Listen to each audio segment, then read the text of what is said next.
ഇന്ന് മലയാളം അക്ഷരങ്ങളാണ് പഠിക്കാൻ പോകുന്നത് കേട്ടോ. മലയാളം അക്ഷരമാല കുട്ടികൾക്ക് അറിയാത്ത കുട്ടികൾക്ക് മലയാളം അക്ഷരമാല പരിചയപ്പെടുത്താണ് ഈ ക്ലാസ്സില്. അപ്പൊ മലയാളം അക്ഷരങ്ങളാണ് ഇന്നത്തെ ക്ലാസ്സിൽ നമ്മൾ പഠിക്കാൻ പോകുന്നത് കേട്ടോ. അപ്പൊ മലയാളം വായിക്കാനും എഴുതാനും ഒക്കെ ബുദ്ധിമുട്ടുള്ള കുഞ്ഞുങ്ങൾക്ക് കുറച്ച് ഹെൽപ്ഫുൾ ആവുന്ന രീതിയിൽ മലയാളം അക്ഷരമാലയോടൊപ്പം തന്നെ തുടർന്ന് വരുന്ന ക്ലാസ്സുകളിൽ മലയാളം അക്ഷരങ്ങൾ ചേർത്ത് വെച്ച് എങ്ങനെ വായിക്കാം എന്നുള്ള വീഡിയോ നമ്മൾ ചെയ്യുന്നുണ്ട്. അപ്പോൾ ഇതെല്ലാം കണ്ടും കേട്ടും കുഞ്ഞുങ്ങൾക്ക് പഠിക്കാവുന്നതാണ് കേട്ടോ. അപ്പോൾ ഇവിടെ മലയാളം അക്ഷരമാലയിലെ സ്വരാക്ഷരങ്ങൾ ആദ്യമായിട്ട് നമുക്ക് പരിചയപ്പെടാം. ഈ ഒരു വീഡിയോയിൽ തന്നെ ഞാൻ സ്വരാക്ഷരങ്ങളും വ്യഞ്ജനാക്ഷരങ്ങളും ഉൾപ്പെടുത്തുന്നുണ്ട്. അപ്പോൾ ഓരോ അക്ഷരങ്ങളായിട്ട് നിങ്ങളിത് കണ്ട് കേട്ട് എഴുതി പഠിക്കുക. ഓക്കെ, അപ്പൊ നമുക്ക് സ്വരാക്ഷരങ്ങൾ പരിചയപ്പെടാം കേട്ടോ. ഇതാണ് മലയാളത്തിലെ സ്വരാക്ഷരങ്ങൾ. അപ്പൊ സ്വരാക്ഷരങ്ങൾ നമുക്ക് പരിചയപ്പെടാം.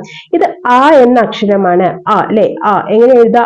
ആ ആ എന്ന അക്ഷരമാണ് ഇത് ആ എന്ന അക്ഷരമാണ്. ആ നമ്മൾ ആ എഴുതിയ ആ അതിന്റെ കൂടെ ഒരു നീട്ടം കൂടെ ഇങ്ങനെ ഇട്ട് കൊടുത്താൽ അതെന്തായി? ആ ആയി.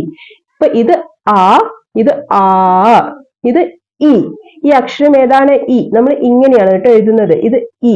ഇ ഈ എന്ന് എഴുതിയതിന്റെ കൂടെ നമ്മൾ ഒരു ഈ ചിഹ്നം, ഇത് ഈ ചിഹ്നമാണ്. നിങ്ങൾ തുടർന്ന് വരുന്ന ക്ലാസ്സിൽ പഠിക്കും. അപ്പൊ ഈ ഒരു ഈ ചിഹ്നം കൂടി ഇട്ട് കൊടുത്താൽ അത് ഈ എന്നായി.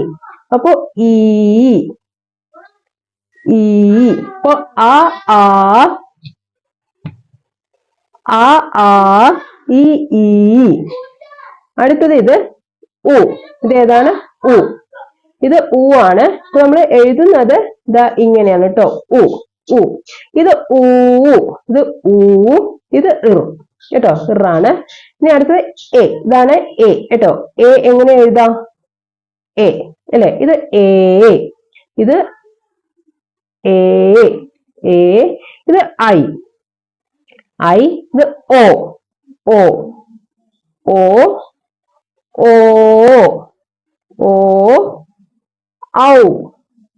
ഔ ആ. ഇത്രയുമാണ് സ്വരാക്ഷരങ്ങൾ. മലയാളത്തിലെ സ്വരാക്ഷരങ്ങളാണ് നമ്മൾ പരിചയപ്പെട്ടത്. ഏതൊക്കെയാണ്?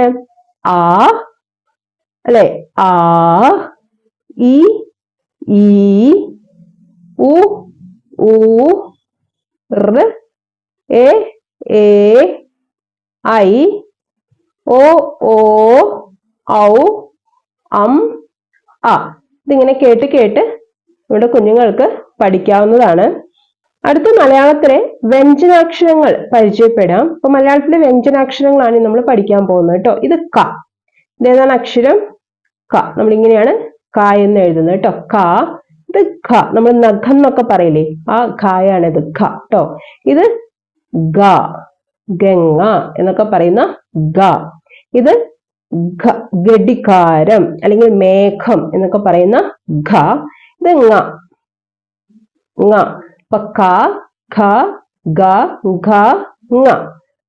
അടുത്തത് ച. ഇത് ജ. ജ എഴുതുന്നത് ജ. ജഡ്തി എന്നൊക്കെ പറയുന്ന ആ ഒരു ജ ആണ് കേട്ടോ ഇത്. അപ്പൊ ച, ജ, ഞ. അടുത്ത് ട. ഠ, ഡ, ഢ, ണ. ട, ഠ, ഡൻ, ഠ, ണ. അപ്പോ ഈ വ്യഞ്ജനാക്ഷരങ്ങൾ നമുക്ക് ഒന്നുകൂടെ ഒന്ന് പരിചയപ്പെടാം. ക, ഖ, ഗ, ഘ, ങ. ച, ജ, ഝ, ഞ.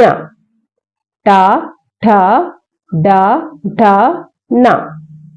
അടുത്തത് ത എന്ന അക്ഷരമാണ് കേട്ടോ. ഇത് ത. ധ,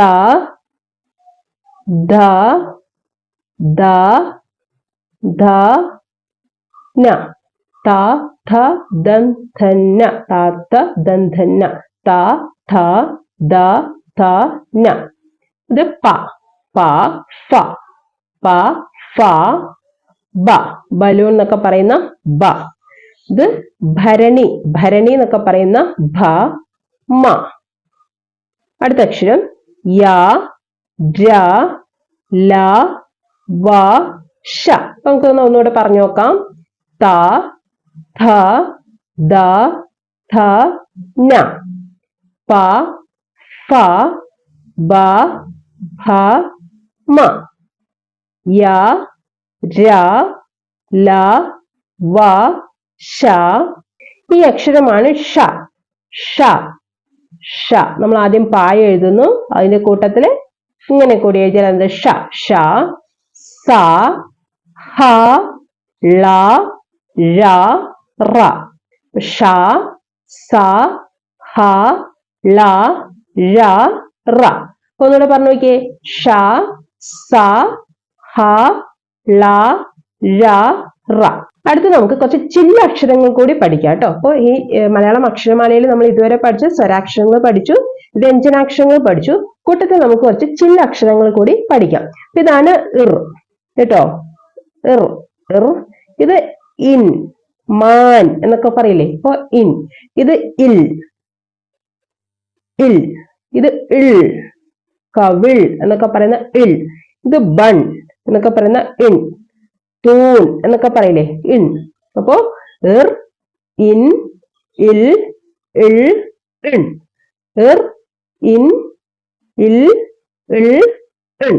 അപ്പോ ഇതൊക്കെയാണ് നമ്മൾ മലയാളത്തിൽ പഠിച്ചു വെക്കേണ്ട അക്ഷരങ്ങൾ. അപ്പൊ നമ്മൾ ഇന്നത്തെ ക്ലാസ്സിൽ മലയാളത്തിന്റെ സ്വരാക്ഷരങ്ങൾ പഠിച്ചു, വ്യഞ്ജനാക്ഷരങ്ങൾ പഠിച്ചു, ചില്ലക്ഷരങ്ങളും പഠിച്ചു. ഇത് നിങ്ങൾ അറിയാത്ത കുഞ്ഞുങ്ങൾ, മലയാളം അറിയാത്ത കുഞ്ഞുങ്ങളെല്ലാം എന്ത് ചെയ്യുക? ഈ അക്ഷരമാല എഴുതി എഴുതി പഠിക്കാം. അതോടൊപ്പം തന്നെ ഇത് കേട്ട് കേട്ട് ഓരോ അക്ഷരങ്ങൾ മനസ്സിലാക്കി അത് എഴുതി എഴുതി പഠിക്കാം. അപ്പോൾ ഇനി അടുത്തൊരു ക്ലാസ്സിൽ ഈ അക്ഷരങ്ങളെ എങ്ങനെ കൂട്ടിവെച്ച് കൊച്ചു കൊച്ചു വാക്കുകൾ നിങ്ങൾക്ക് വായിച്ചെടുക്കാം എന്നുള്ളത് കൂടി പരിചയപ്പെടുത്തുന്നുണ്ട്. അപ്പോൾ അതുകൂടെ നിങ്ങൾ കണ്ട് പഠിക്കാൻ ശ്രമിക്കാം. Okay, thank you.